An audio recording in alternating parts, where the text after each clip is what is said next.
아브라함 때 첫 흉년이 들었더니 그 땅에 또 흉년이 들매 이삭이 그랄로 가서 블레셋 왕 아비멜렉에게 이르렀더니 여호와께서 이삭에게 나타나 가라사대 애굽으로 가져가지 말고 내가 네게 지시한 땅에 가라. 이 땅에 유하면 내가 너와 함께 있어 네게 복을 주고 내가 이 모든 땅을 너와 네 자손에게 주리라. 내가 네 아비 아브라함에게 맹세한 것을 이루어 내 자손을 하늘의 별과 같이 번성케 하며 이 모든 땅을 내 자손에게 주리니 내 자손을 인하여 천하만민의 복을 받으리라. 이는 아브라함이 내 말을 순종하고 내 명령과 내 계명과 내 율례와 내 법도를 지켰음이니라 하시니라. 이삭이 그 아래에 거하였더니 그곳 사람들이 그 아내를 물으매 그가 말하기를 그는 나의 누이라 하였으니 리브가는 보기에 아리따움으로 그곳 백성이 리브가로 인하여 자기를 죽일까 하여 그는 나의 아내라 말하기를 두려워함이었더라. 이삭이 거기 오래 거하였더니 자기가 내 리브가를 향한 것을 블레셋 왕 아비멜렉이 참으로 내려다 주었다. 이에 아비멜렉이 이삭을 불러 이르되 그가 정녕 내 아내여는 어찌 내 누이라 하였느냐? 이삭이 그에게 대답하되 내 생각에 그를 인하여 내가 죽게 될까 두려워하였음이로다. 아비멜렉이 가로되 내가 어찌 우리에게 이르게 하나이냐. 백성 중 하나가 내 아내와 동침하기 싫었을까 하였은즉 내가 주의 우리에게 이르렀습니다. 다 같이 아비멜렉이 이에 모든 백성에게 명하여 가로되 이 사람이 그 아내에게는 범하는 자는 죽이리라 하였더라. 아멘. 아브라함의 아내 사라, 그는 127세의 나이로 세상을 떠납니다. 오늘날 수준으로 보게 되면 127세, 살 만큼 산 사람이죠. 장수했습니다. 성경, 특히 이 구약 성경에서 보게 되면은 하나님과 특별히 가깝게 지냈던 사람들이 장수했던 것을, 상식 수준을 넘어서 장수했던 그 장수의 복을 누렸던 것을 볼 수가 있죠. 사라도 예외 없이 하나님의 사랑으로 장수의 복을 누렸습니다. 그러나 사라의 죽음 앞에서 아브라함은 심히 슬퍼하고 심히 애통해 하였습니다. 만세를 누리고 백수 이상을 누리고 죽었는데도 애통해 한 것이 무엇일까? 왜 그랬을까? 아마 평생을 바라고 바라다가 몇 살에 아들을 보게 되죠? 90세죠. 90세. 아브라함 100세, 사라는 10살 차이니까 90세입니다. 세상에 90세의 아들을 낳게 된 거예요. 눈에 넣어도 아프지 않겠죠, 사실. 그 90세에 낳은 아들이 장성에서 결혼하는 것을 보지도 못하고 죽게 된 거예요. 사라의 나이 137세는 곧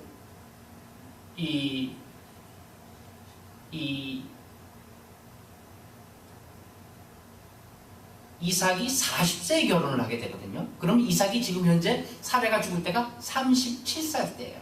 그러니까 이삭이 사라가 죽은 후 3년 후에 결혼을 하게 됩니다. 그러니까 정말 눈에 넣어도 아프지 않은 아들을 결혼하는 것도 못 보고 죽게 되는 것을 생각하니까 남편인 아브라함이 얼마나 슬펐겠어요. 그렇게 고생하던 아내. 그래서 아마 슬피 울지 않았나.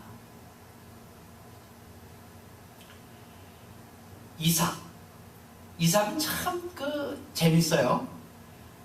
유명한 아버지의 아들이자 유명한 아들의 아버지입니다. 그렇잖아요? 유명한 아버지 아브라함의 아들이에요, 이삭이. 그리고 또 그 뒤에 다음 시간이 되겠습니다만은 그 유명한 야곱의 아버지가 됩니다.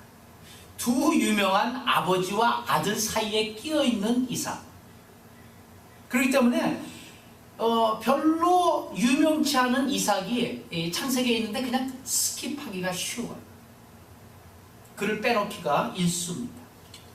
사실 이삭은요 족장들 가운데서, 그러니까 이 아브라함이나 무슨 뭐 그 이후에 야곱이나 그 이후에 12족장들 나오지 않습니까? 그 족장들 중에서 가장 오래 산 사람이 이삭이에요. 가장 오랫동안 살아요. 몇 살에 죽었는지 아세요? 이삭이? 180세에 죽었어요. 180세. 그러니까 가장 오래 살았어요. 그의 생애가 다른 사람들은 참 흥미진진한 데 비해서 사실 이삭의 생애는 아주 단촐해요. 그렇기 때문에 별로 이삭에 대한 포커스가 없습니다. 그리고 특히 이삭을 이제 살펴보게 될 텐데, 이삭의 처음 신앙보다 말년의 신앙이 좀 초췌해지지 않았나, 슬며시 신앙이 좀 멀어지지 않았나, 이러한 생각이 듭니다. 증명해 보이겠습니다. 그러고 보면 사실 그래요. 믿음의 사람이 된다는 것, 그렇게 쉬운 일이 아니다라는 걸 볼 수가 있어요. 그리고 또한 믿음을, 하나님께서 주신 믿음을 지킨다는 것 자체도 쉬운 일 아니에요. 그 이유를 이삭을 통해서 설명을 하게 됩니다. 전주에 살펴봤던 아브라함도 25년간 믿음이 부족해서 일어난 많은 실수투성이의 삶을 살다 간 사람이에요. 그런 거 보면서 처음부터 믿음의 사람으로 태어나지 않는다는 것을 우리는 전번 주 시간에 살펴봤습니다. 이번 주도 마찬가지예요. 믿음이라는 것은 원래 태어날 때부터 그 사람은 믿음은 대단해, 아무도 없습니다. 그리고 믿음이 사실 우리의 것도 아닙니다. 사람의 것이 아니에요. 그래서 전번 시간에 정의하기를 믿음은 하나님의 것이다 그랬어요. 믿음이 좋은 분은 사람 쪽이 아니라 하나님 쪽에서 그렇게 믿음이 좋을 수가 없어요. 아브라함은 그렇게 믿을 수가 없어요. 하나님이 다 하셔놓고. 이삭도 마찬가지. 뒤에 나오는 야곱의 경우는 더 말할 필요도 없습니다. 대부분 우리의 설교 속에서 아브라함의 믿음을 갖자, 혹은 이 온유하고 순종자라는 이삭의 믿음을 갖자 하는데 그건 거짓말이에요. 사실은 그렇지 않습니다. 아브라함이나 이삭이나 야곱의 믿음은 보잘것없습니다. 그러나 그 보잘것없는 믿음을 믿음되게 하신 분은 그들이 아니라 사실은 그 뒤에서 역사하신 하나님의 믿음이 좋기 때문입니다. 사실은 믿음하게 되면 하나님 쪽에 있는 것이지 우리 인간에게 있는 게 아니다라는 사실이죠. 그렇기 때문에 신약에서 믿음은 하나님께서 우리에게 주시는 선물이라고 했습니다. 믿음도 자랑할 수도 없고 믿음이 좋음을 자랑해 보일 수도 없는 것이 믿음이라는 사실입니다. 다만 믿음은 어느 누구나 예외 없이 하나님의 열심으로 말미암아 우리들의 삶 속에서 정말 앞서 본 영화와 같이 원인지 우리들이 하나님 앞에 순종해 나갈 때 하나님의 열심으로 지어져 가는 것이 믿음이라는 사실입니다. 하나님의 언약의 백성, 그 하나님의 언약을 성취하기 위해서는 사실 이삭도 누군가랑 결혼을 해야 되겠죠. 그래서 리브가랑 결혼을 합니다. 그리고 또한 결혼을 한 이유는 아들이 있어야 됩니다. 그래야지만이 약속의 자손이 계속해서 하나님의 약속이 이루어지기 때문에. 그런데요, 그들의 결혼 생활이 40세에 결혼을 하지 않았습니까? 무려 60세가 될 때까지, 제 나이가 60입니다. 지금까지 자식이 없었어요. 이삭과 리브가 사이에 자식이 20년간 없었습니다. 리브가는 아이를 낳지 못했어요. 그 윗대인 아브라함 때와 마찬가지로. 그러나 그는 하나님의 약속을 기다리죠. 아버님 아브라함에게 하나님께서 약속하신 그 약속을 기다리면서 기도합니다. 괜찮은 믿음이죠. 20년간을 기다리니까. 25장 21절입니다. 시작.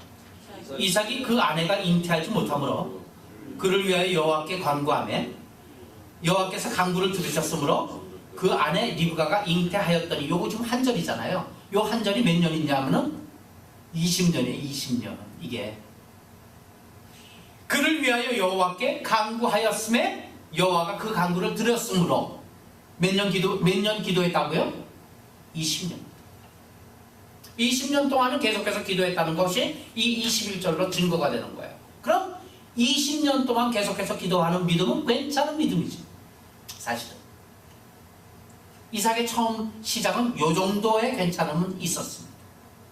결혼 초반 한 20년 동안 아이 낳지 못하는 자신과 리브가의 사이에서 하나님께 열심히 기도했습니다. 이윽고 이삭의 나이 60세 때 환갑 때 쌍둥이가 잉태됩니다. 우리가 잘 아는 에서와 야곱이죠. 애들이 뱃속에서부터 싸워요. 리브가를 괴롭힙니다. 하나님께서 그녀에게 얘기를 하죠. 두 민족이 태어날 것이며 그리고 전례적인 관습과는 달리 원래 장남이 모든 걸 승계하는 것이 하나님의 법칙이요. 하나님께서 우리 이스라엘 백성에게 요구하신 것인데 그 관습에 전혀 관습과는 다르게 큰 자가 작은 자를 섬길 것이라는 뚱딴지 같은 그런 말씀을 하나님께서 리브가에게 합니다. 23절이 그렇습니다. 왜 갑자기 여기서 작은 자가 큰 자를 섬기게 될까? 뒤에 신약에서 설명이 나옵니다. 하나님께서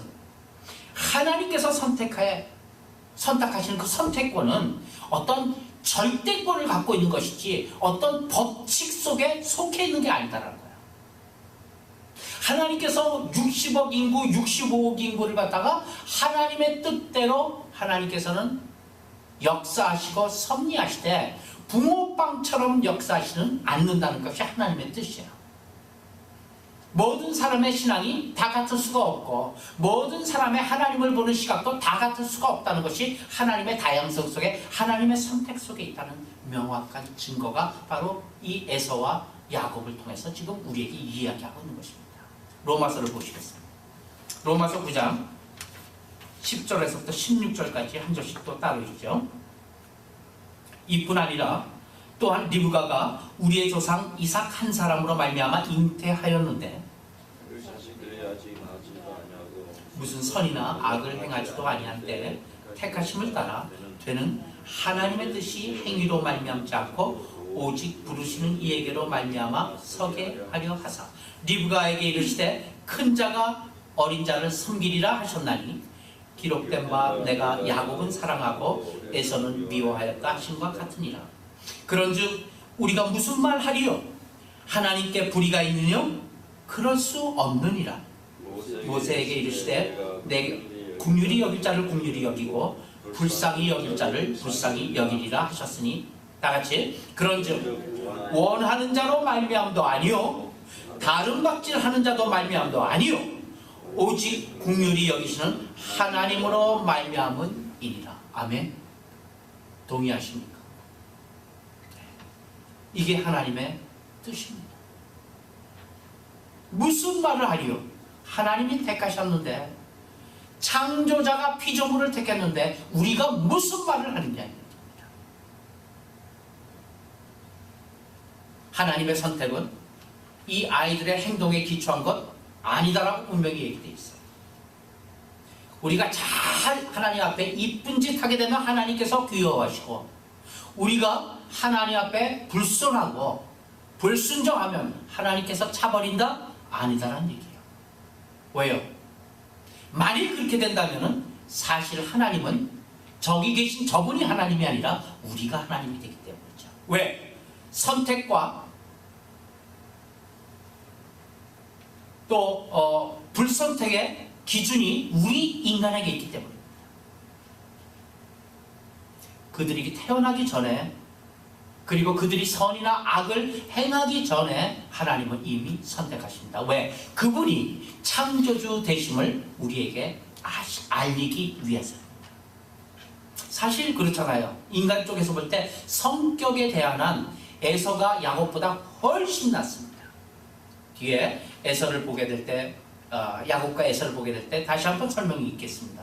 그러나 하나님의 선택한 사람은 야곱이었다는 사실. 에베소서 2장 8절부터 10절은 이렇게 말씀하십니다. 시작. 너희가 그 은혜로 인하여 믿음으로 말미암아 구원을 얻었나니 이것이 너희에게 난 것이 아니요 하나님의 선물이라. 행위에서 난 것이 아니니 이는 누구든지 자랑치 못하게 함이니라. 이것이 모든 여타 종교와 다른 기독교의 특징이자 하나님께서 우리를 찾아주신 목적이 되는 것입니다. 에서가 훗날 장자 그 명분을 팥죽 한 그릇에 경홀히 여김은 다음 시간에 살펴보도록 하겠습니다. 그리고는 사건이 26장으로 접어듭니다. 바로 오늘 본문이죠. 26장으로 접어들면서 이삭이 흉년을 만나요. 그의 아버지 아브라함이 흉년을 만날 때가 똑같은 사건이 반복됩니다. 그래서 그랄 땅으로 피하는 장면이 오늘 본문의 시작입니다. 아브라함 때와 같이 흉년이 들자 애굽으로 도피를 합니다. 하나님께서 주신 땅, 그 약속의 땅을 버릴 것인가?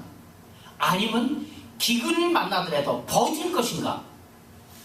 깊은 고민이 있었겠죠. 그러나 이삭도 예외 없이 결국 짐을 쌉니다. 아브라함과 같은 선택을 합니다. 애굽으로 피합니다. 흉년을 피하는 것이 최선이라고 생각하기 때문이죠. 그렇지만 그렇지 않았습니다. 우리들의 삶 속에도 마찬가지예요. 때론 주어진 고난 그리고 어려움의 자리가 있을 수 있습니다. 그 자리를 이겨내야만 하는 것이 필요하기 때문에 하나님께서 그 자리를 주신다는 사실입니다. 그리고 흉년이 이번 한 번만 드는 것이 아니죠. 다시는 찾아오지 않는 그런 것이 아니라 노상이 있는 게 흉년이에요. 사실은 그 땅에서도 살면서 수시로 겪을 수밖에 없는 것이 고난이요 어려움이요 어떤 절망스러운 환경이요 조건이 된다는 사실입니다. 그것이 우리네 믿는 사람에게도 동일하게 하나님께서 주시는 연단의 과정이요 훈련의 과정이라는 사실입니다. 그것이 구체적인 우리의 삶입니다. 그러므로 그것을 피하는 것이 아니라 오히려 온몸으로 부딪혀 이겨내는 것이 하나님께서 원하는 우리의 모습이라는 사실이죠. 하나님께서 있게 하신 자리이기 때문에 그렇습니다. 무슨 저런 사람이 내 곁에 있어서 이렇게 힘들까? 아니요. 저런 사람을 있게 하신 분은 하나님이시라는 사실입니다. 하나님을 붙들고 이겨나가는 것이 곧 하나님께서 기대하는 우리의 모습이기 때문입니다. 26장 2절부터 5절 창세기 시작. 여호와께서 이삭에게 나타나 가라사대 애굽으로 내려가지 말고 내가 네게 지시한 땅에 거하라. 이 땅에 유하면 내가 너와 함께 있어 네게 복을 주고 내가 이 모든 땅을 너와 네 자손에게 주리라. 내가 네 아비 아브라함에게 맹세한 것을 이루어 네 자손을 하늘의 별과 같이 번성케 하며 이 모든 땅을 네 자손에게 주리니 네 자손을 인하여 천하 만민이 복을 받으리라. 이는 아브라함이 내 말을 순종하고 내 명령과 내 계명과 내 율례와 내 법도를 지켰음이니라 하시니라. 참 뒤에 5절 보게 되면 참 희한하죠. 아브라함이 내 말을 순종하고 내 명령과 내 계명과 내 율례와 내 법도를 지켰대요. 사실 그렇습니까? 아니거든요. 하나님이 억지로 지키게 하셨거든요. 그래서 지킨 아브라함을 나중에 칭찬은 덤으로 주십니다. 참 고마우신 하나님이 아닌가 이렇게 생각이 하죠. 같은 경우인데 이 이삭의 경우는 여호와께서 나타나서 직접 얘기합니다. 가지 마라. 애굽으로 가지 마라. 버텨라 여기서. 이렇게 얘기합니다. 하나님께서는 아브라함에게 겪었던 그 실수를 이삭에게 반복하지 않도록 도와주시는 모습을 볼 수 있어요. 그러나 이삭은 그 약속의 땅에 머물진 않았어요. 버티라 그러는데 버티지 않았어요. 그렇다고 해서 애국까지 내려간 것은 아니에요. 그 어디 있었냐면은 경계선에 있었어요. 애국과 가나안의 경계선인 블레셋 땅에 거하게 됩니다. 그랄 땅이죠. 그 그랄 땅에 머물게 됩니다. 약속의 땅과 블레셋의 경계선에 살았던 이 이삭의 삶, 어떤 의미를 주는 것일까? 두 주인, 세상과 하나님, 이 두 주인을 섬기는 그리스도인의 삶의 모습을 상징적으로 보여주는 것이 이삭의 삶입니다. 이것도 아니고 저것도 아닌 삶이 됩니다. 오늘날 많은 그리스도인이 어떻습니까? 이삭의 삶을 살고 있죠. 많은 그리스도인들이 세상과 교회의 경계선을 오가면서 살아가는 것이 현실입니다. 나의 경우는 어떤가? 한번 되짚어 살펴봐야 할 것입니다. 나도 과연 이삭의 삶과 같이 그런 경계선에서 그 경계선을 오가며 사는 것은 아닌지. 그렇기 때문에 그 이삭은 그렇게 경계선에 사는 동안 물질의 복은 받게 됩니다. 뒤에 나오는 100배 이상의 수확을 거치면서 거부로 성장을 하게 돼 돈벼락을 맞게 됩니다. 그러나 영적인 복은 보류가 됩니다. 또 영적인 복만 보류가 되는 것이 아니라 많은 다툼 속에 휘말리게 돼요. 그리고 시달리게 됩니다. 물질적인 복을 많이 누리는 대신에 영적으로는 피곤하게 되죠. 이삭의 삶에서 우리의 삶의 힌트를 얻으시길 바랍니다. 하나님께서 그가 훗날 그랄 땅을 떠나 약속의 땅으로 몰아갑니다. 다시 이제 하나님께서. 그 후에 가나안 땅에 도착했을 때 비로소 영적인 복을 회복하는 걸 그 다음에 우리가 살펴볼 수가 있어요. 이삭은 그랄 땅에서 사람들을 두려워하게 돼요. 어찌 하나님을 믿는 사람이 사람을 두려워하겠습니까? 그러나 그의 믿음이 점차 shrink, 점점 줄어들게 되니까 사람들이 두려워하고 환경이 두려워지는 거예요. 여건이 두려워지는 거예요. 이러다가 내가 굶어 죽지는 않을까? 이러다가 내가 사람들에게 미움을 받고 왕따가 당하는 건 아닌가? 사람을 두려워하게 돼요. 아내를 누이라고 속이는 것도 사람을 두려워해서였죠. 그러나 하나님은 아비멜렉 왕에게 이삭이 리브가를 안는 것을 보게 합니다. 고의적으로. 그래서 리브가가 이삭의 아내임을 하나님께서 알려줍니다. 아비멜렉에게. 그래서 그 후 아비멜렉은 아무도 리브가를 저 이삭의 부인이니까 건들지 말라고 그렇게 지시를 하죠. 이로 인해서 이삭은 이방을 향한 선교사의 사명을 감당해야 되는 것인데, 이방을 향해서 선교의 사명을 감당하고 하나님이 누구신지를 갖다 전해야 할 그런 입장인데 그 역할을 감당하지 못하게 돼. 왜? 영적으로 빈곤해지기 때문에. 오히려 이방의 왕에게 책망을 받게 됩니다. 창피함을 당하게 돼요. 수치를 경험하는 그러한 경우를 겪게 되는 것이 이삭의 믿음입니다. 하나님께서는 앞서도 잠깐 소개했지만 이삭에게 물질적인 복은 허락하셨어요. 그래서 농사를 지어 100배의 소출을 얻었고 마침내 거부가 되는 그런 자리까지 하나님께서 허락하셨어요. 놔주신 거죠.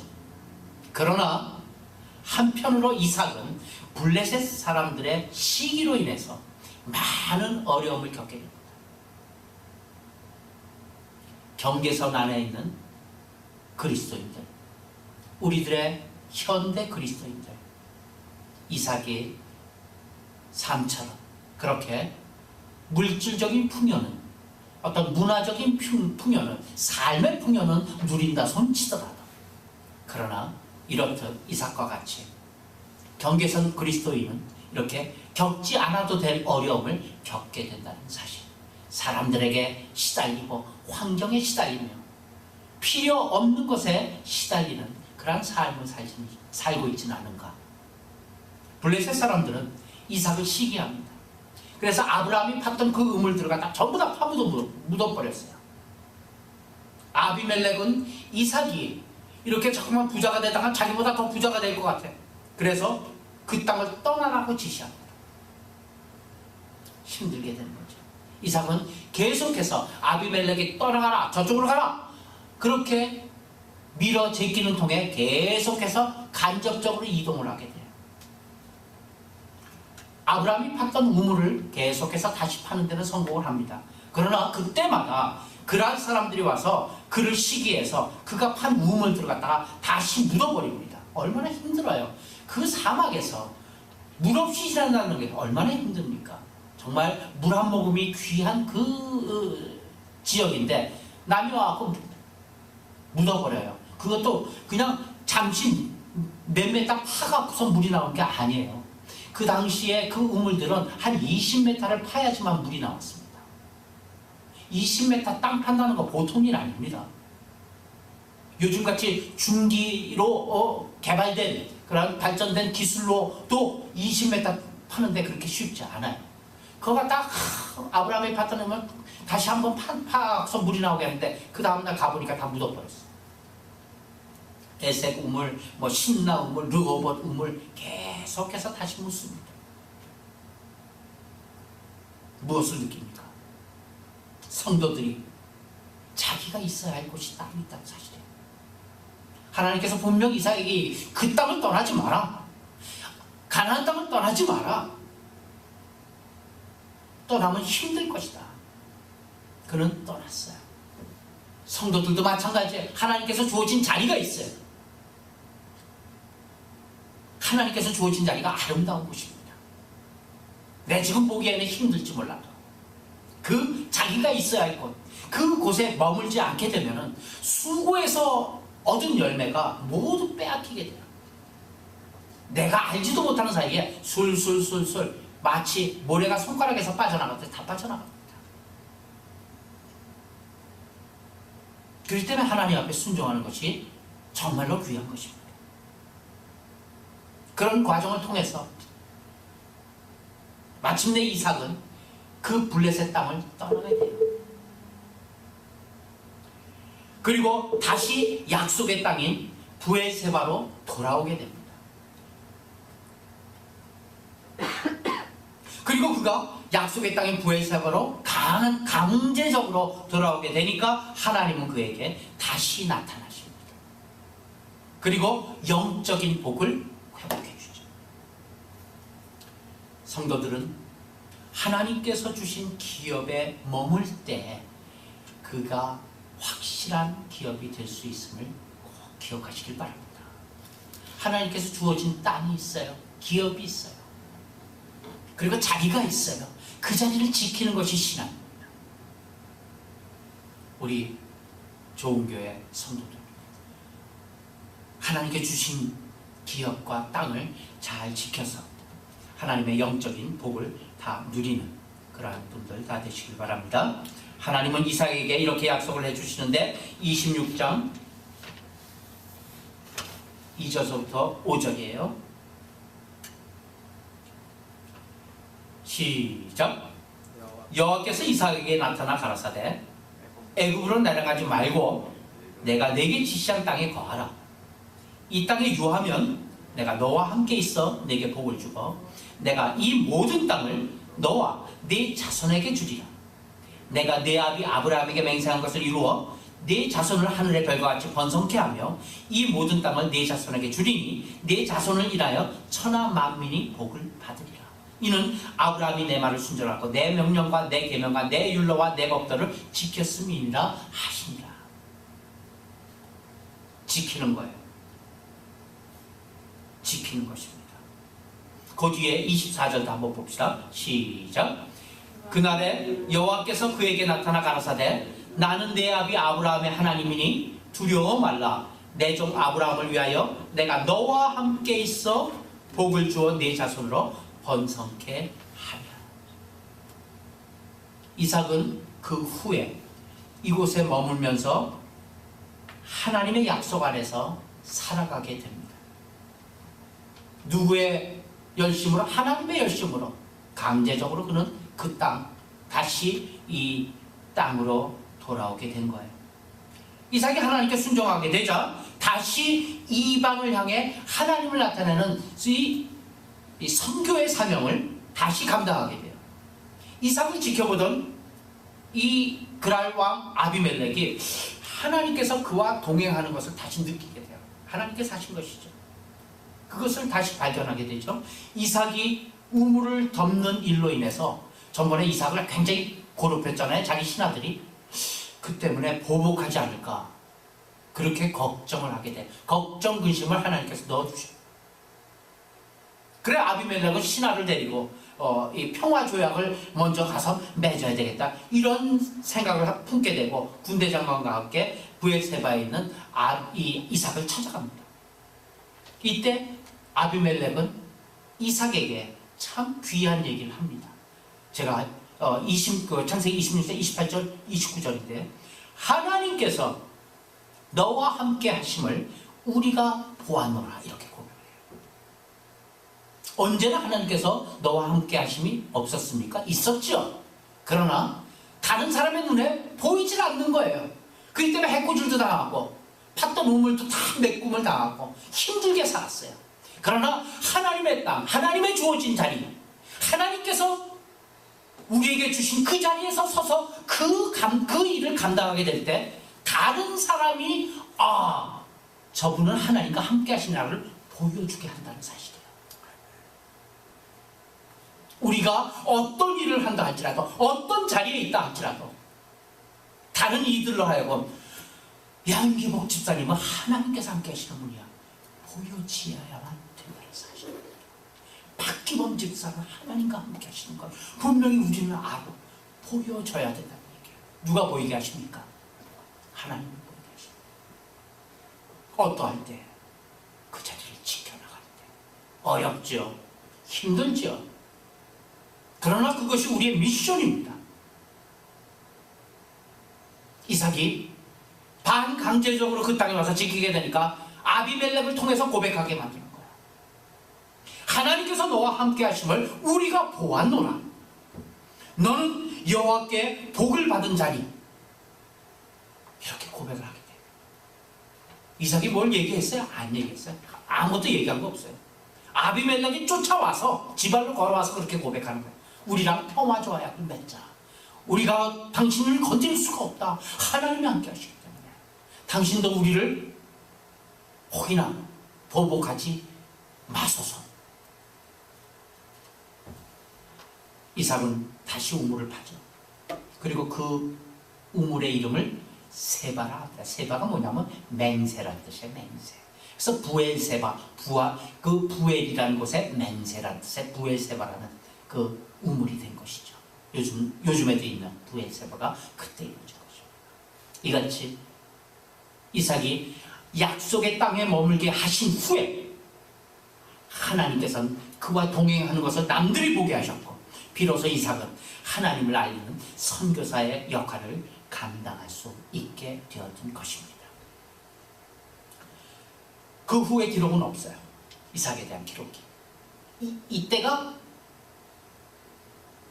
우선 한 80 정도 되진 않았나? 80서부터 쭉 기록이 없어요. 언제까지? 137세까지. 그럼 몇 년에? 한 50년 넘어가 기록이 없습니다. 그저 그렇게 살았던 거예요. 별다른 이슈가 없었어요. 수십 년의 세월이 흐릅니다. 한 50년 가까이 세월이 흘러요. 이삭이 나이가 많아져요. 자기가 죽을 것 같은 거예요. 우리 한경 집사님 좀 육체적으로 힘들죠. 그렇죠? 네, 나이가 좀 들었다는 걸 좀 느끼죠. 그렇죠? 이제 하나님께서 부르실 때가 좀 가까이 느끼죠. 저도 그러니까 이삭이 그걸 느낀 거예요. 137살에 나이가 많게 되자 육신이 쇠약해지고, 중요한 것은 육신이 쇠약해짐과 함께 영적인 분별력도 약해지면 안 된다는 사실이에요. 근데 이삭은 영적 분별력도 약해졌어요. 137 육신이 약해지니까 힘들어지니까 신앙도 힘들어지기 시작하고 137세가 되었을 때 하나님의 약속은 잊어버리게 돼요. 야곱을 통한 약속이죠. 성급하게 자신의 장남인 에서에게 축복을 하려 했습니다. 이삭은 분명히 에서의 삶을 지켜보았을 거예요. 저놈은 아니구나. 분명히 지켜봤을 거예요. 그가 영적인 복을 이어나갈 자격이 없다는 거 분명히 알았을 거예요. 그리고 하나님의 음성도 있었고 하나님의 약속도 있었습니다. 아예 태중에서부터 있었기 때문에. 그러나 육신적인 정으로 그래도 장남인데 이를 눈감아 버렸던 신앙입니다. 그래서 하나님께 묻지도 않고 자기 뜻대로 에서에게 축복을 하기 시작합니다. 축복을 하기 위해서 어떻게 했어요? 무슨 뭐 짐승 갖다가 먹고 자기가 축복한다 그러죠? 그러나 그것이 하나님의 뜻이었습니까? 아니죠. 하나님의 뜻은 누구예요? 야곱이었죠. 그렇기 때문에 성사되지 못했습니다. 우리가 앞서 아브라함을 증거할 때 이 얘기 한번 제가 드린 적이 있죠. 하나님의 주권과 인간의 자유의지의 경계선이 어딘가요? 하나님께서 우리에게 자유의지를 줬는데 그 자유의지가 하나님의 뜻과 부딪히게 될 때 어떻게 되는 것이냐? 우리 신앙의 궁금증 아닙니까? 어떻게 얘기했을까? 차원이 다른 얘기라는 얘기죠. 그렇죠? 그걸 갖다가 이 맹모 삼천지교를 통해서 설명을 해드렸죠. 인간의 자유의지를 통해서 나를 결정할 수는 있어요. 나를. 그러나 운명을 결정할 수는 없습니다. 나를 결정할 수 있어요. 짜장면 먹을까 짬뽕 먹을까를 결정할 수 있어요. 그렇지만 우리의 운명을 결정하는 것은 하나님이십니다. 그렇기 때문에 절대로 하나님의 주권과 인간의 자유의지는 부딪히지 않습니다. 채널이 다르고 레벨이 다릅니다. 여기서도 마찬가지였어요. 하나님의 주권은 무엇이었죠? 야곱에게 장자의 축복권을 준 게 하나님의 주권이에요. 그렇지만 사람의 의지가 이 이삭이 분명히 지금 에서를 축복하려고 해요. 그러나 하나님의 뜻이 아니었기 때문에 그는 에서를 축복했지만 결과적으로 누굴 축복하게 돼요? 야곱을 축복하게 되죠. 그것이 하나님의 뜻이 아니기 때문에 성사되지 못하는 거예요. 이런 이삭의 모습에서 그가 이미 이제는 영적인 가족을 인도할 그런 한계에 도달했음을 갖다 우리는 알 수가 있습니다. 에서는 이삭은 에서를 부르죠. 짐승을 잡아서 음식을 준비해서 가져오라 지시를 합니다. 그리고 그는 그 음식을 먹고 에서를 축복해 주기로 약속을 하지 않습니까? 그러나 이런 이삭의 계획을 하나님께서는 리브가에게 들려주게 했어요. 그렇죠? 리브가가 그 사건을 듣죠. 리브가의 귀에 들어가게 하셨습니다. 하나님이 만드셨습니다. 그러면 리브가는요? 그녀는 어떻게 했어야 될까요? 이삭에게 가서 이전에 하나님께서 자신에게 해주신 그 예언을 상기시켜 줬어야지 되죠. 남편에게 분명히 바른 말을 했어야 되죠. 그것이 마땅한 거였어요. 하나님의 기도였죠. 그리고 하나님께 기도하면서 과연 누가 축복을 받을 대상인지 다시 한번 리마인드 해 주시기를 하나님께 기도했어야죠. 기다렸어야죠. 다시 한번 확인했어야죠. 그러나 그녀는 그렇게 안 했어요. 그렇죠? 눈 어두운 이삭을 속입니다. 거짓하지 말라고 그랬잖아요. 속여요, 고의적으로. 그래서 야곱이 축복을 받도록 만들었어요. 결과적으로 하나님의 선택은 선택대로 간 거죠.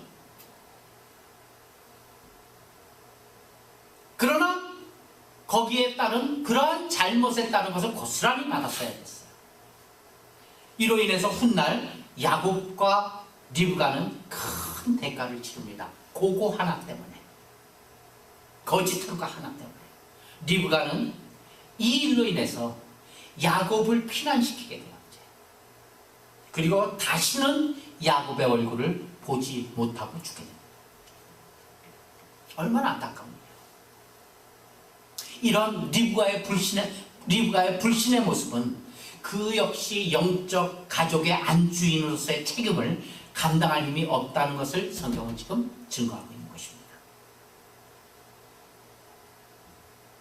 여기서 우리가 하나 더 마지막으로 깨달아야 될 것이 무엇입니까? 목적과 수단에 대한 얘기입니다. 분명히 리브가가 한 것은 하나님의 뜻을 이루기 위해서 한 것이에요. 그렇지만 수단이 어땠어요? 거짓이었어요. 그렇죠? 우리 신앙이란 무엇입니까? 어떤 목적을 이루기 위해서, 하나님의 뜻을 이루기 위해서 불법을 행해서 되겠습니까? 불의를 행해서 되겠습니까? 안 된다는 얘기예요. 우리는 쉽게 우리나라 옛 속담을 인용합니다. 뭐로 가도 서울만 가면 된다고요. 가장 비성경적이요, 가장 비신앙적인 얘기가 뭐로 가도 서울만 가면 되는 것입니다. 리브가의 경우가 그렇습니다. 이삭의 경우가 그랬습니다. 서울 가지 못하는 한이 있더라도 뭐로 가지 말아야 됐어요. 이삭에게 가서 리브가가 분명히 하나님의 뜻을 리마인드해 주기를 하나님은 원하셔서 리브가로 그 이야기를 듣게 하셨는데도 불구하고 리브가는 자기의 뜻대로, 자기의 고집대로, 자기의 생각대로, 자기의 수단껏 하나님의 뜻을 이루었습니다. 하나님의 뜻은 이루어졌습니다. 왜? 그것은 하나님의 주권이기 때문에 하나님이 이루신 거예요. 그럼에도 불구하고 수단이 잘못된 그 모든 것은 다 우리가 고스란히 받아야 한다는 사실. 이제 영적 가족의 주도권은 서서히 다음 세대로 넘어가고 있습니다. 이삭은 자기가 몸이 약해서 죽을 것 같아서 137세에 이 일을 했는데, 축복을 했는데, 이삭이 몇 살에 죽었다고요? 180세에 죽겠네요. 137세에 축복을 했는데 그로부터 몇 년을 더 살아요? 47년을 더 살아요.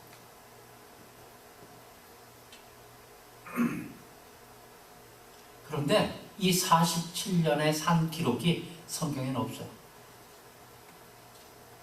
성경에 기록할 게 없어요.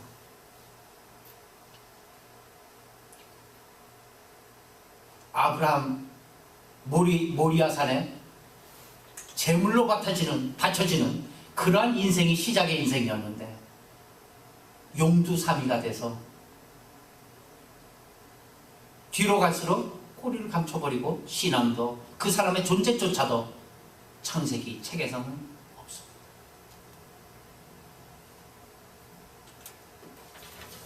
마지막 절 창세기 35장 28절부터 29절 시작. 이삭의 나이 180세라. 이삭이 나이 많고 늙어 기운이 지나매 죽어 자기 열조에게 돌아가니 그 아들 에서와 야곱이 그를 장사하였더라. 이것이 한참 뒤 창세기 35장에서의 이삭의 마지막 부분. 용두삼이 처음 크게 시작했다가 핫바지에 못 빠지듯이 술술 빠져버린 이삭의 신앙을 살펴봤습니다. 그리고 우리의 삶도 돌이켜 보시길 바랍니다. 결코 우리는 이삭을 통하여 하나님께서 우리에게 주시는 메시지를 놓치면 안 됩니다. 원인치 한 걸음이라도 계속해서 전진해야만이 후퇴될 수 없습니다. 아멘. 오늘보다는 내일의 한 걸음, 내일의 원인치라도 더 하나님을 알아가고 믿어가고 순종해가고 신뢰해가는 그러한 우리가 되시길 예수님의 이름으로 축원합니다. 아멘.